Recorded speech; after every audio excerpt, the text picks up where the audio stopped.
En los relatos épicos que han perdurado a través de los siglos, uno de los grandes héroes de la historia medieval es sin duda Rodrigo Díaz de Vivar, conocido como el Cid Campeador. Pero detrás de este caballero legendario hay una figura cuyo valor y fuerza han quedado oscurecidos por el tiempo, su mujer, Jimena Díaz de Vivar.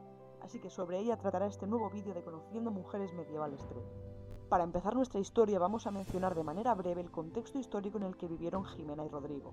Nos encontramos en la península ibérica en el siglo XI, en pleno momento de la Reconquista. Encontramos una completa división de territorios. Tenemos en el norte del mapa los llamados reinos cristianos, como León, Castilla o Navarra. En el sur peninsular, los reinos musulmanes, conocidos como taifas. Estos surgieron tras la fragmentación del Califato de Córdoba en 1031. Rodrigo vivió bajo el reinado de Sancho II y Alfonso VI, en un momento clave en los reinos cristianos, tras la fragmentación de Al-Ándalus, donde estos tenían un mayor poder y control sobre el territorio. Los orígenes de Jimena, esposa del Cid, son inciertos, ya que no se dispone de datos verificables sobre su lugar o fecha de nacimiento.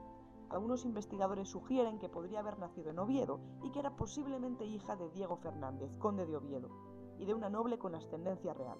Sin embargo, estas afirmaciones carecen de pruebas concluyentes, quedando su origen envuelto en el terreno de las hipótesis.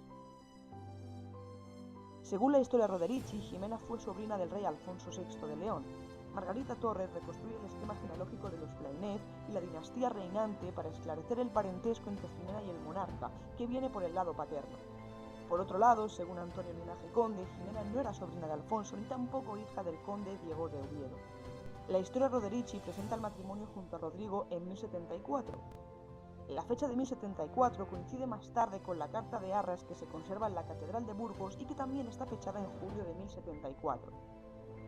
Además, también tradicionalmente se dice que se casaron en la iglesia de San Miguel, en Palencia, pero no hay una confirmación histórica de que esto fuera así. La calle del Cid, en León, es la vía principal que conecta la calle Ancha con la Real Colegiata Basílica de San Isidoro. La calle se llama así ya que tradicionalmente se dice que Jimena llegó a vivir aquí junto a sus hijos y su marido. Actualmente encontramos una placa que nos lo indica. No se puede afirmar que durante el primer destierro del Cid, Jimena le acompañase, tampoco que fuese a San Pedro de Cardeña, pero esto es algo que nos menciona el Cantar.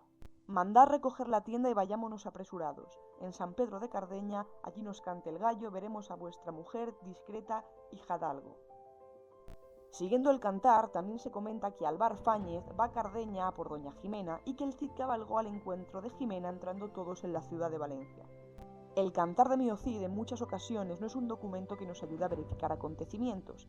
El Cantar tiene un gran valor a nivel literario y pertenece al género épico, dejando de ser, en muchos de los versos, un documento histórico como tal. En la obra tenemos acontecimientos que no podemos verificar de otra manera, y en muchas ocasiones se usa para crear una imagen aún más heroica del campeador. En otras ocasiones podemos decir que el Cantar nos llega incluso a mentir. El ejemplo más claro de ello puede ser el nombre que les atribuye a las hijas con Jimena. De nuevo, siguiendo la historia Roderici, tras Aledo, en 1089, Alfonso VI decide apresar a la mujer del Cid y a sus hijos. Rodrigo consigue que su familia sea liberada. Volvemos a tener noticias de Jimena en 1094, cuando el Cid entra en Valencia. Desde entonces vamos a encontrar a Jimena en diversos documentos. Nos ha llegado un documento de 1098, el diploma de la donación del Cid a la Catedral de Valencia, donde también se menciona a su esposa. Siguiendo el curso cronológico de los acontecimientos, Rodrigo Díaz de Vivar falleció en Valencia en el año 1099, dejando a Jimena como la señora y gobernante de la ciudad. Seguimos encontrando tras la muerte del Cid documentos pertenecientes a Jimena, como la donación de Jimena del diezmo de todos sus bienes a la Catedral de Valencia el 21 de mayo de 1101. Se conserva en el archivo de la Catedral de Salamanca. Cuando Jimena, tras la muerte del Cid, fue señora de Valencia, vio un momento que estuvo lejos de ser fácil o tranquilo. Se enfrentó a una constante presión y amenaza de los almorávides, quienes asediaron la ciudad. A pesar de sus esfuerzos por conservar el territorio contestado por su esposo, en el año 1102 se vio obligada a abandonarlo.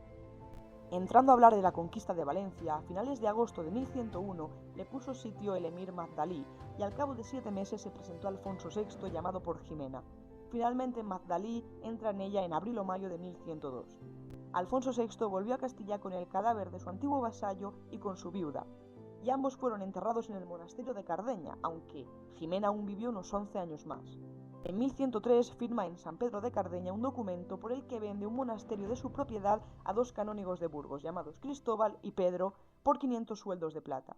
Este documento, conservado en una copia del siglo XIII, está en la Catedral de Burgos. A partir de entonces dejamos de tener información de Jimena. Posiblemente se dice que pasara sus últimos años cerca de Burgos. Se desconoce el lugar y la fecha exactos de su muerte también. Antes de morir, Jimena dejó los restos de su marido en San Pedro de Cardeña, donde finalmente reposará junto a él. Siglos después, en 1736, Felipe V dio permiso para la construcción de una capilla lateral de estilo barroco en medio de la que colocaron las tumbas del Cid y Jimena. Es el actual sepulcro que se puede visitar en San Pedro de Cardeña. El monasterio fue saqueado por las tropas napoleónicas en diciembre de 1808. Estas arrasaron con cualquier objeto valioso del templo, entre ellos los restos del Cid y su familia. Parte de los huesos del Cid y Jimena fueron trasladados a París, pero no todos. A la marcha de los franceses, los monjes solicitaron al ayuntamiento de Burgos que los restos estuvieran devueltos en el monasterio de San Pedro de Cardeña, pero no obtuvieron una respuesta positiva hasta 1826, cuando fueron devueltos a Cardeña. Desde 1921 reposa el Cid junto a los restos de su mujer en el crucero de la Catedral de Burgos. Tras la muerte del Cid en 1099, Jimena jugó un papel crucial en la conservación de su legado. Aunque no se convirtió en una figura tan célebre como su esposo, su presencia fue fundamental para asegurar la memoria del Cid y que ésta permaneciera viva, tanto en la literatura como en la historia. En un contexto medieval dominado por hombres, Jimena se convirtió en un símbolo de fortaleza femenina. Su figura ha sido redescubierta por historiadores y estudiosos que han comenzado a valorar su papel no solo como esposa del Cid, sino como una mujer de poder en su propio derecho.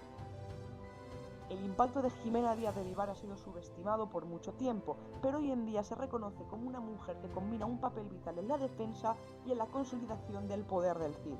Su fortaleza, inteligencia política y liderazgo en un tiempo de guerra y agitación continúan siendo una fuente de inspiración en la historia de España.